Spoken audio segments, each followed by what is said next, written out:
into the farmhouse kitchen with his two younger siblings close at his heels. "Grandmother," he yelled out of breath, "who is that strange man in the green hat that came to the house?" When Grandmother turned to face the young children, she had tears in her eyes. Suddenly, Richard realized that something was not right. "Grandmother, what's wrong?" he whispered. He felt his heart begin to beat hard in his chest. Had something happened to Mama? Mother had been too ill to take care of the younger three children, so they had been sent off to Grandmother Flexon's house. Only the older three children had been allowed to stay and help Father care for Mother. Grandmother slowly raised a yellow piece of paper in her hand. "The man that you saw was a delivery man. He was bringing us a telegram." She knew she had to break the news to them. "Children, your mother has died. They are bringing her body here for burial." The children began to cry and hug their grandmother. Their mother had been sick, but they did not think that she would die. Richard sobbing, knowing that they would not have their mother to go to when things went wrong, and she would not be there to talk to them or kiss away their hurts. 3-year-old Harold stood looking confused. He did not understand that life would never be the same again. A few days later, Grandmother dressed the children in their best clothes and took them to the train station to meet their father.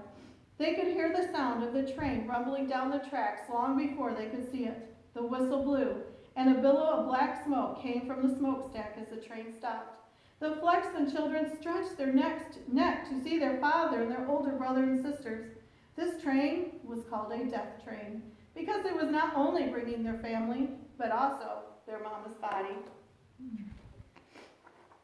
"Father, Father," the children began yelling as soon as they saw their family step out onto the platform. Oh, how they missed him. Mr. Flexon rushed to where his children were standing and picked up Richard in his arms. "Father, was my mother a Christian? Did my mother go to heaven?" he asked eagerly. Mr. Flexon hugged his son tightly. "Yes, the last words your mother spoke were, 'I am sweeping through the gates.'" Family and friends gathered at the cemetery for the burial. Young Richard stood watching the men with their shovels dig the dirt. He watched as they laid the wooden coffin in the hole and began to pile shovelful after shovelful of dirt on it. It seemed the grave was so cold. His broken heart had an empty hole and felt cold also. His mother that he loved was gone. Suddenly it was as if he heard a voice from heaven. "I am not there. I am this way." "Look this way," he realized. "My mother is not in this grave. She's in heaven." For the first time in his life, an earnest desire welled up in his heart to go to heaven. 2 months later, the Flexon family was in church on a Saturday night at a little mission. Mr. Flexon and a few of his friends would preach at different towns in New Jersey. That evening, as it was Mr. Flexon's turn to preach, Richard listened carefully to every word as he realized that he too could go to heaven. He knelt and prayed to be saved. At 11 o'clock that night, God forgave his sins. He felt a happiness that he had not known since his mother had died. Even though Richard was only 6, he had made a decision to serve Jesus for the rest of his life. He wanted to obey everything God told him to do. He could not read very well, but Joshua, he memorized Psalm 1, just like you did recently, but he was only 6. He wanted his life to be like the tree planted by the river.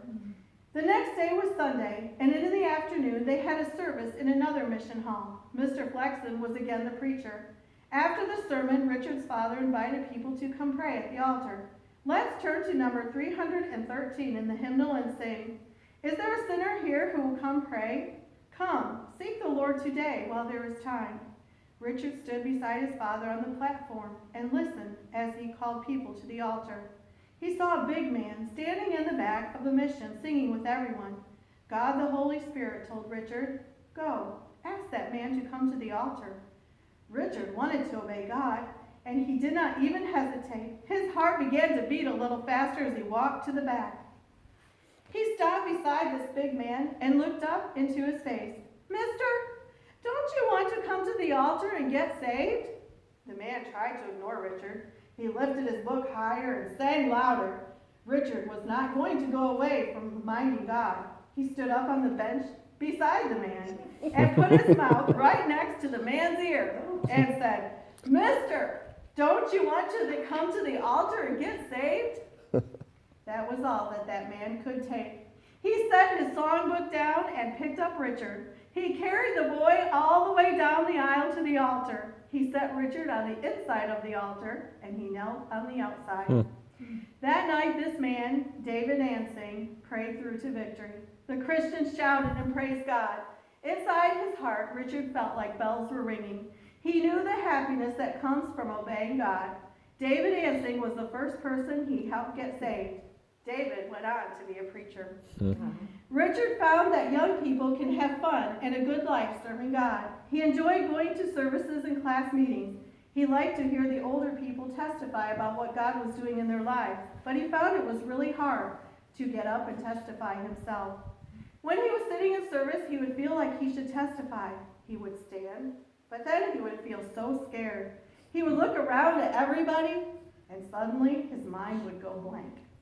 He was too shy to even talk, and finally he would sit down, embarrassed. Eventually he got brave enough to give a short testimony, but it was never anything that was easy for him. Not only was Mr. Flexon a preacher, but he also owned a farm. From the time his children were young, they would help out on the farm. When most of his boys got older, Mr. Flexon felt he should help them get other work. All the boys except Richard. It seemed that Richard would be stuck on the farm for the rest of his life. The family did not feel that he was smart enough to do anything else. Once he overheard one of his sisters trying to decide what gift to give him. "Give Richard a book." "No, give it to Harold. Richard would not know what to do with it." This hurt him because he realized that he was considered the dumb one in the family. Also, he seemed clumsy. Most of the farm equipment he had accidentally broken at some time or other: plows, harnesses, and harrows. One day, when he was out plowing, God spoke to him and called him to preach. Richard was surprised. Surely not him. He was only 13 years old. The feeling that God wanted him to be a preacher was strong and would not go away. It scared Richard because he was still shy. He did not tell anyone about his calling. But as the weeks went by, he would have sermons in his mind. He would read the Bible, and then the sermons would come to him. He would go out into the woods and preach to the trees. By the time he was 16, he felt he should tell his father. It was a Sunday night, and they were coming home in their buggy. "Father, I feel that God has called me to preach." His father was quiet, with stunned silence. Richard waited nervously for his father's reply. "What?" his father finally answered. "You think you're called to preach? Prove you have some ability, and then I will believe you."